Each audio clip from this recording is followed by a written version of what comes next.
السلام علیکم، میں ہوں اقبال سحر اور آپ دیکھ رہے ہیں RNW اردو۔ ناظرین، کشمیر میں ڈاکوؤں کا پولیس چیک پوسٹ پر حملہ، جس کے نتیجے میں 2 اہلکار جاں بحق جبکہ 4 زخمی ہو گئے۔ ذرائع کے مطابق کشمیر میں ڈاکوؤں کے پولیس چیک پوسٹ پر حملے میں 2 پولیس اہلکار جاں بحق ہو گئے۔ پولیس ذرائع کے مطابق یہ واقعہ تب پیش آیا جب کچے میں نئی چیک پوسٹ قائم کی جا رہی تھی کہ اس دوران ڈاکوؤں نے حملہ کر دیا، جس پر پولیس کی جانب سے بھی جوابی فائرنگ کی گئی، تاہم ڈاکو فرار ہونے میں کامیاب ہو گئے۔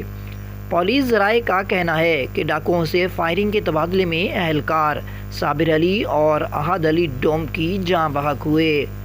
SSP عرفان سمو کا کہنا ہے کہ ڈاکوؤں کے حملے میں SHO بخشا پور تھانہ گل محمد مہر سمیت 4 پولیس اہلکار زخمی ہوئے، جنہیں رحیم یار خان کے اسپتال منتقل کر دیا گیا ہے۔ ادھر دوسری جانب رحیم یار خان کے علاقے کچے میں پولیس کا گرینڈ آپریشن 7ویں روز میں داخل ہو گیا ہے۔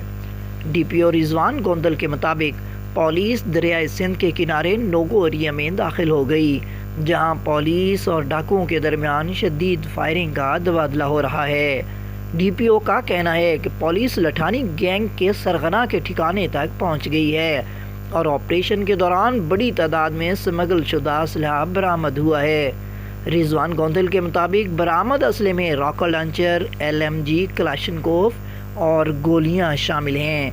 مزید اپڈیٹ کے لیے ہمارے ساتھ وابستہ رہیں۔ اگر آپ نے ہمارے چینل کو سبسکرائب نہیں کیا تو پلیز کر دیجئے اور بیل آئیکن کو پریس کرنا مت بھولیے تاکہ ہماری نئی ویڈیو کا نوٹیفیکیشن بر وقت آپ تک پہنچ سکے۔ کامنٹ باکس میں اپنے خیالات کا اظہار کیجئے۔ اللہ حافظ۔